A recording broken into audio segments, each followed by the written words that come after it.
Saviez-vous que regarder l'art abstrait peut être aussi calmant que la méditation traditionnelle? Je veux dire, pensez-y, à quelle fréquence prenez-vous le temps de vraiment regarder quelque chose, de laisser votre esprit vagabonder et interpréter les formes et les couleurs? Vassily Kandinsky, un pionnier de l'art abstrait, croyait que l'art pouvait être une expérience profondément spirituelle, une forme de méditation qui pourrait nous connecter à un royaume au-delà du monde physique. Explorons comment il a traduit cette croyance dans ses peintures vibrantes.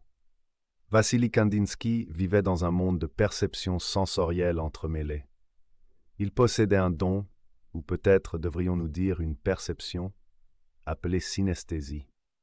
Imaginez ceci, entendre une musique tonitruante et voir simultanément une explosion de couleurs vives.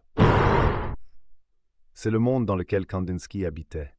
Pour lui, les sons avaient des couleurs, les formes avaient des personnalités, et tout était interconnecté dans une tapisserie sensorielle riche et vibrante.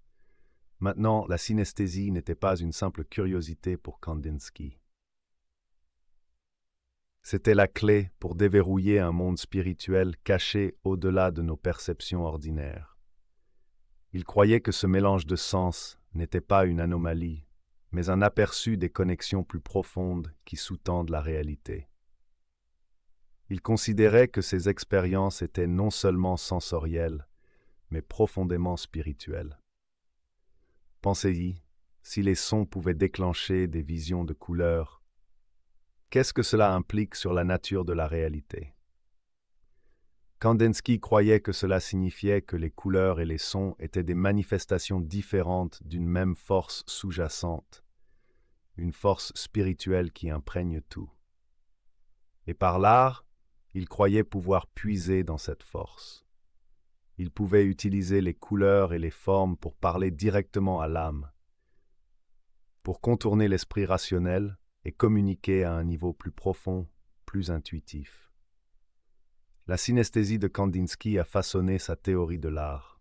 Il croyait que certaines couleurs avaient des qualités spirituelles inhérentes.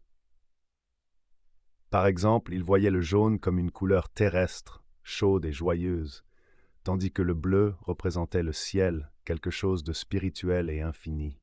Il a même associé des couleurs spécifiques à des instruments de musique. Il voyait le jaune comme étant proche du son d'une trompette en do, clair et aigu, tandis que le bleu était lié au son céleste du violoncelle. En comprenant sa synesthésie, nous commençons à comprendre l'essence même de l'art de Kandinsky. Ce n'est pas simplement une disposition aléatoire de couleurs et de formes. C'est une tentative de traduire ses expériences spirituelles, son monde intérieur de couleurs et de sons, sur la toile. C'est une invitation à nous joindre à lui dans ce voyage spirituel, à transcender le banal et à entrevoir la vérité cachée qui se cache sous la surface de la réalité. Maintenant, parlons de musique. Non pas de la musique que vous entendez avec vos oreilles, mais de la musique que Kandinsky voyait avec ses yeux. Pour lui, la musique et l'art étaient inextricablement liés, deux faces d'une même médaille spirituelle. Il croyait que la musique possédait un pouvoir unique pour toucher l'âme directement, pour contourner l'esprit rationnel et éveiller des émotions profondes. Et il s'est efforcé de capturer cette même puissance dans ses peintures. Il voulait créer sur toile ce que les compositeurs créaient avec leurs instruments.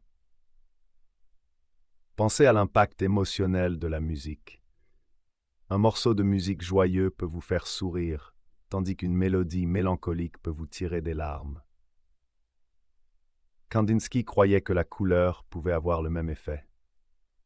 Il croyait que chaque couleur possédait sa propre vibration spirituelle, sa propre sonorité intérieure, pour ainsi dire. Et tout comme un compositeur arrange les notes pour créer une symphonie, Kandinsky arrangeait les couleurs sur la toile pour créer une symphonie visuelle. Il est allé jusqu'à intituler nombre de ses œuvres comme des pièces musicales, composition, improvisation, impression. Ces titres nous donnent un indice sur son processus créatif. Il abordait la peinture comme un musicien aborde son instrument. Il laissait son intuition le guider, permettant aux couleurs et aux formes de jouer ensemble et de créer une harmonie visuelle. Tout comme une improvisation musicale peut mener à des mélodies inattendues, l'approche intuitive de Kandinsky a donné naissance à des œuvres d'art innovantes et expressives. L'influence de la musique sur l'art de Kandinsky va au-delà des simples titres. Regardez ses peintures de près. Vous y verrez des rythmes, des harmonies, des mouvements qui reflètent le flux et le reflux d'une composition musicale. Les couleurs dansent et tourbillonnent sur la toile, créant une expérience dynamique et énergique qui résonne profondément en nous. C'est comme si on pouvait entendre la musique à travers ses yeux. Kandinsky pensait que l'art, comme la musique, pouvait nous transporter vers un autre royaume, un royaume au-delà des préoccupations et des soucis du monde physique. C'est un royaume d'émotions pures, de spiritualité brute, où l'âme peut trouver le réconfort et l'inspiration. Et en regardant ces peintures, en nous ouvrant à leur harmonie visuelle, nous pouvons nous aussi entrer dans ce royaume transcendantal et découvrir le pouvoir transformateur de l'art. Maintenant, imaginez un monde où l'art ne se limite pas à copier la réalité. Un monde où les couleurs et les formes ne représentent pas des objets concrets, mais expriment des émotions, des idées, des états d'âme. C'est le monde que Kandinsky a exploré, un monde au-delà du représentatif, un monde d'abstraction pure. Au début de sa carrière, Kandinsky peignait des paysages et des portraits traditionnels. Mais il s'est vite rendu compte que ces formes d'art ne lui permettaient pas d'exprimer pleinement sa vision intérieure. Il sentait qu'il y avait quelque chose de plus profond, de plus universel, qui ne pouvait être capturé par la simple représentation du monde extérieur. Il a commencé à expérimenter avec des formes et des couleurs plus abstraites, s'éloignant progressivement de la figuration. Il s'est intéressé à la façon dont les couleurs et les formes interagissent entre elles, comment elles créent des harmonies et des dissonances visuelles, comment elles évoquent des émotions et des idées sans avoir besoin de représenter des objets reconnaissables. Pensez à la façon dont une couleur particulière vous fait ressentir. Le rouge peut évoquer la passion, la colère, l'excitation. Le bleu peut inspirer la tranquillité, la spiritualité, la mélancolie. Ces associations ne sont pas liées à des objets spécifiques, mais à des sensations, des émotions, des états d'esprit. C'est ce langage universel des couleurs et des formes que Kandinsky cherchait à explorer. Il croyait que l'art abstrait pouvait parler directement à l'âme, sans passer par le filtre de l'intellect. Il pouvait communiquer des émotions et des idées de manière plus directe, plus intuitive que l'art figuratif. En abandonnant la représentation du monde extérieur, il s'est ouvert à un monde intérieur d'une richesse infinie. Regardez ces peintures abstraites. Ne cherchez pas à y trouver des objets reconnaissables. Laissez-vous plutôt emporter par les couleurs, les formes, les lignes, par leur interaction dynamique. Laissez-les résonner en vous, éveillez vos propres émotions, vos propres associations. Vous pourriez être surpris par la profondeur et la complexité de l'expérience. Vous découvrirez peut-être que l'abstraction, loin d'être vide de sens, est un langage puissant pour exprimer l'inexprimable, pour explorer les profondeurs de l'âme humaine. Imaginez un artiste devant une toile vierge. Il ne sait pas ce qu'il va peindre, il n'a pas de plan préétabli, pas d'esquisse préparatoire. Il prend simplement ses pinceaux, ses couleurs, et se laisse guider par son intuition.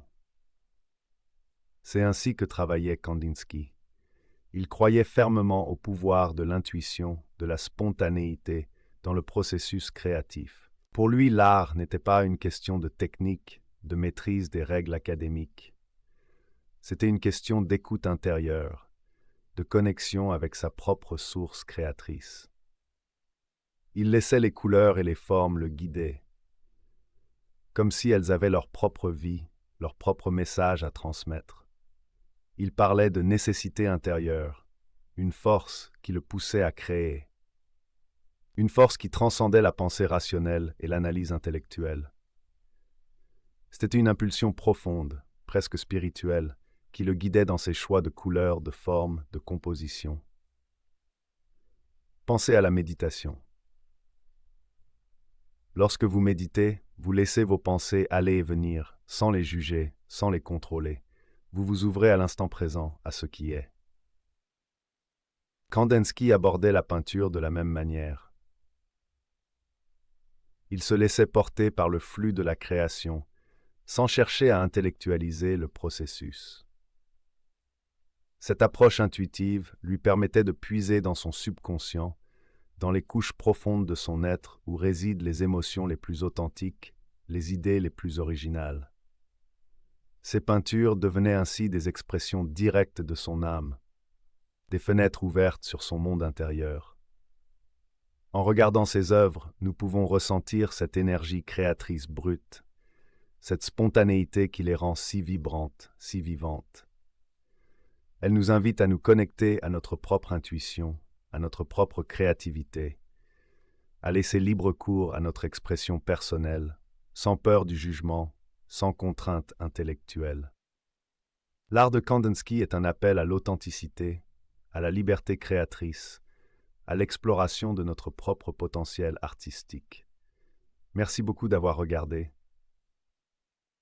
Si vous avez aimé cette vidéo, n'oubliez pas de mettre un pouce bleu et de vous abonner pour plus de contenu comme celui-ci. J'adore lire vos commentaires, alors n'hésitez pas à en laisser un en dessous pour continuer la discussion. Partagez cette vidéo avec vos amis pour faire passer le message. À la prochaine!